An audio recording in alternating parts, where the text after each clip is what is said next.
The election countdown is now well and truly underway in South Africa, especially for the country's Independent Electoral Commission, which has been hard at work meeting deadlines and ticking off a number of election milestones, all on the road to the May 29 polls. Now, with the introduction of independent candidates at this year's elections, there are a number of changes that voters need to take cognizance of this time around. And to explain these changes and what they'll mean for voters at home and abroad, I spoke to Masego Sheburi, who's the IEC's Deputy Chief Electoral Officer, Electoral Operations. Mr. Sheburi, thank you very much indeed for joining us, and welcome to the BRICS Africa channel. Good afternoon, Peter, and thank you for the opportunity. I would imagine that there's still so much to do. I suppose the first question is, are you in a position to say that with the timetable that you have, you are ready for the May 29 polls? Preparations for an election typically starts 18 to 24 months ahead of voting day. As it relates to the bulk of the work that we needed to do, we can confirm that we are prepared, we are ready. However, there are other activities that are triggered only by the proclamation of the election and the publication of a timetable. Among those are candidate nomination. In a few days, we will have completed that exercise. By the 10th of April, we should be able to tell the South African population, these are the parties, these are the names of candidates on the parties list, these are the independent candidates that will appear on the ballot paper. After that, we will deal with a number of activities that are focused on the voter. Chief among those are special votes for people who are unable to go to a voting station owing to a physical condition, or those persons who will be traveling and will be voting abroad or will be voting in their voting station ahead of when they leave. So those are the issues in the timetable that we are currently dealing with. We could not have done them any sooner, any earlier than the date on which the election was called. All right, we're going to deal with some of those issues shortly. But maybe let's start with what's different in these elections. I remember in the last elections, when it came to national and provincial, I could vote anywhere almost in the province. Things are different this year. Tell us about those changes, and there's an extra ballot paper. Indeed, Peter. Let's start first with the ability of voters to vote anywhere. Like all areas of endeavor, we are governed by rules. Let's make parallels with the rules of the road. In South Africa, you keep left and you pass right. For an election, the equivalent of that is that you register and vote in a voting district linked to your place of ordinary residence. However, over time, there were representations made to the commission, and the commission sponsored a legislative amendment, which was intended, and it was well-meaning, a well-meaning, narrow departure from the rule that allowed persons who found themselves outside of their voting districts unavoidably on voting day to still continue to enjoy franchise. To illustrate, if you're a truck driver registered in Limpopo, on voting day, you find yourself in the Free State en route to Cape Town. You could be able to go into a voting station, produce proof that you are registered as a voter, and ask that you vote at that voting station. However, over time, that well-meaning narrow departure from the general rule became so misused that it was already starting to cast doubt on declared results, because there were rumors, especially in 2019, there were reports that certain people were able to vote more times than they were entitled to. Faced with that, Parliament took a decision and it amended Section 24A. It is available, however, it is more controlled. You can't apply for a special vote at the voting station. You can still, however, give notice to the Chief Electoral Officer by the 17th of May. All that you need to do is to go to our website, indicate which station you intend to vote at, and we will make arrangements for you to vote at that other voting station. Your second question of 3 ballots, let's answer it this way. Before 2024, all elections were contested only by political parties. For that reason, the elections in the National Assembly have always been two-tier elections. The first 200 seats are contested by political parties on a national-to-national ballot.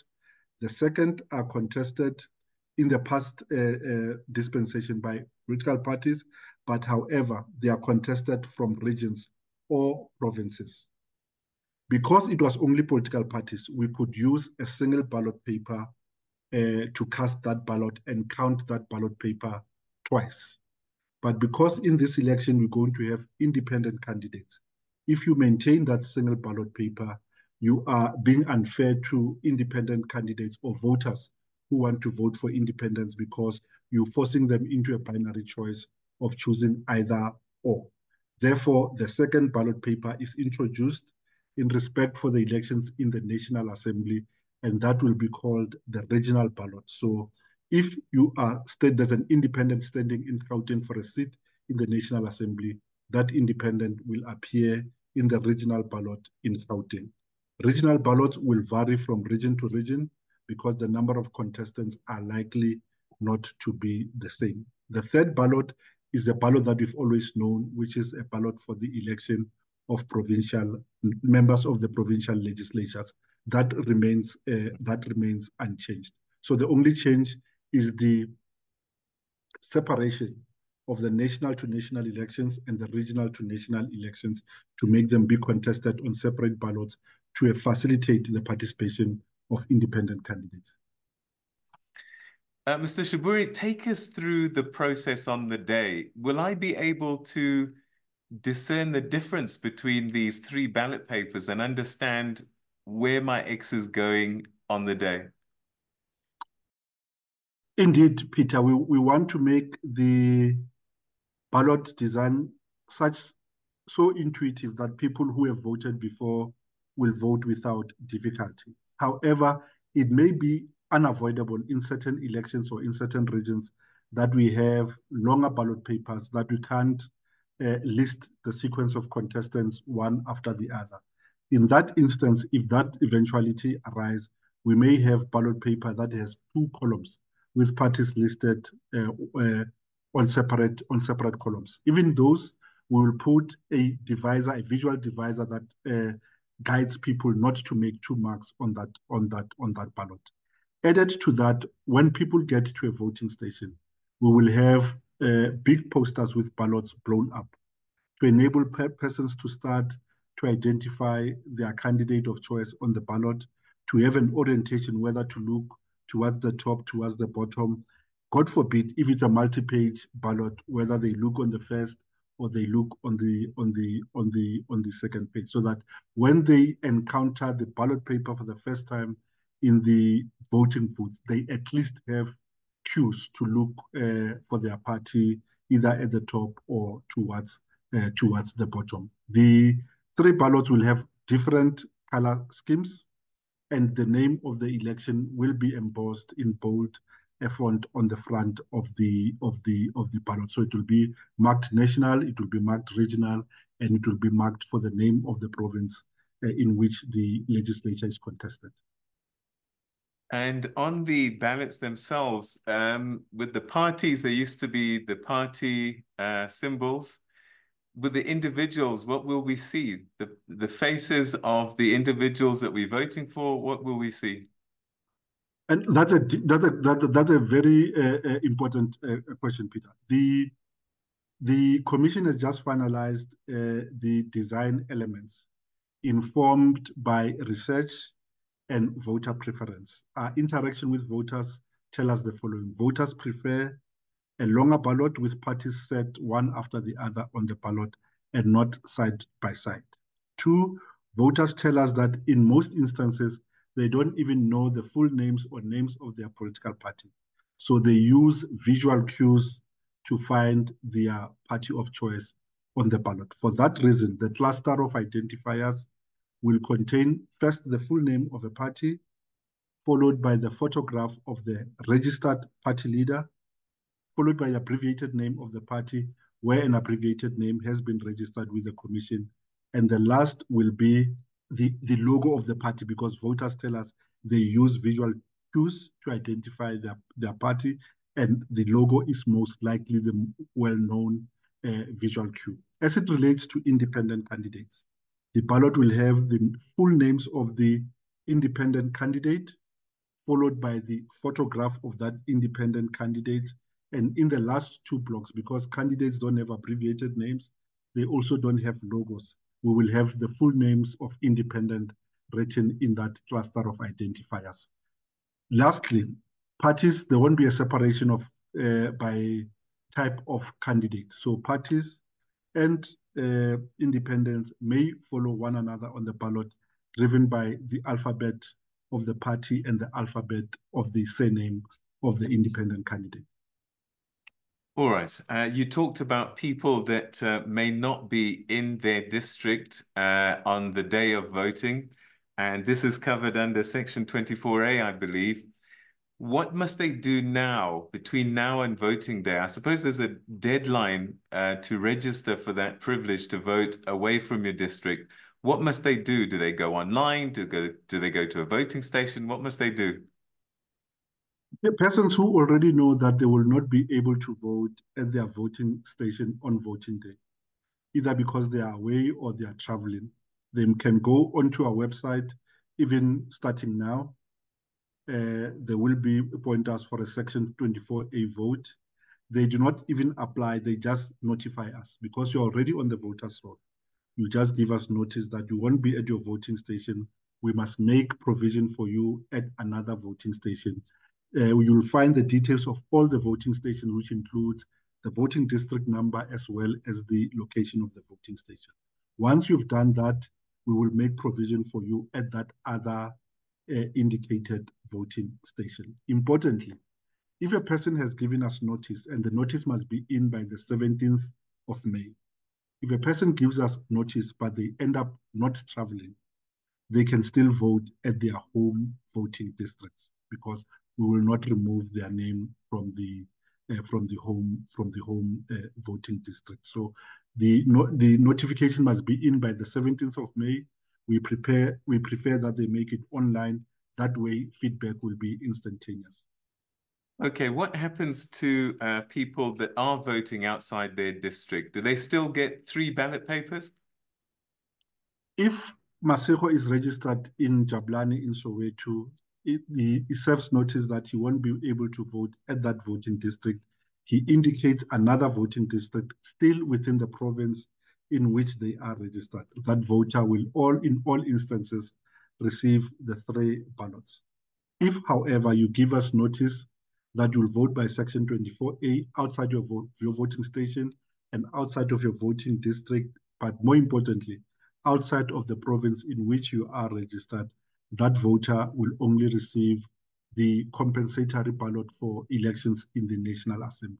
They will receive the national ballot. And the justification there to being that a voter in an election that has a territorial component must not be able to influence outcomes of elections in an area in which they are not ordinarily resident. All right, we've been talking about Section 24 mostly with people within South Africa. What if I travel to another country? Can I vote at my embassy there? Indeed, Peter. And the law has been changed also in that regard. Before the changes, a person who intended to vote overseas needed to have given the commission notice and apply and give notice of the intention to vote by special votes abroad within 15 days of the date of proclamation. We have removed that requirement because we are moving with the times. When this started, it was largely fax-based. Fax machines, we had to fax forms. Now you can apply online, so we can prolong the period within which people can apply. A person who is registered already in a mission abroad, for example, Peter works in London, he's registered in the segment in South Africa House in London. Peter no longer has to give us an intention or apply for a special vote. We will treat them like the voters in the country. We default them to the segment of the mission in which they are registered. We take it that they will come and vote at that mission. If, however, that voter will be outside of that mission, outside of London, they'll be in the DRC.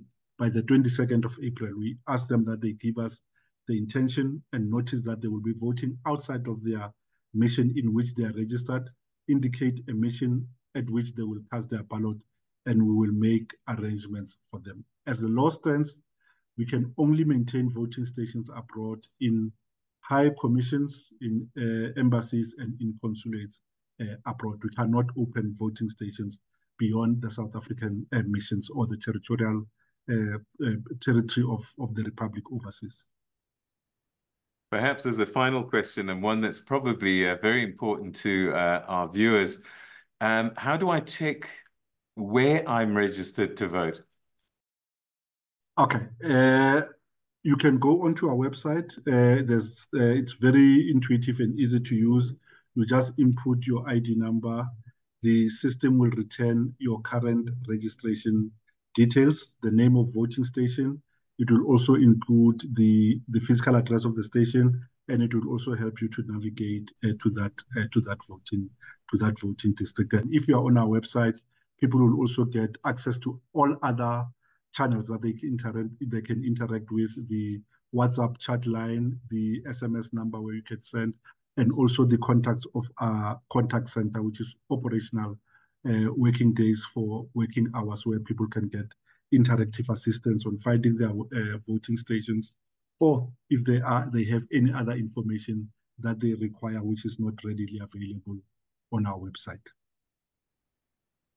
Mr. Masego Sheburi, thank you so much indeed for joining us on BRICS Africa channel, and we wish you the very best. I know that you're probably going to have lots of sleepless nights in the coming months, but thanks so much for your time and the work that you're doing.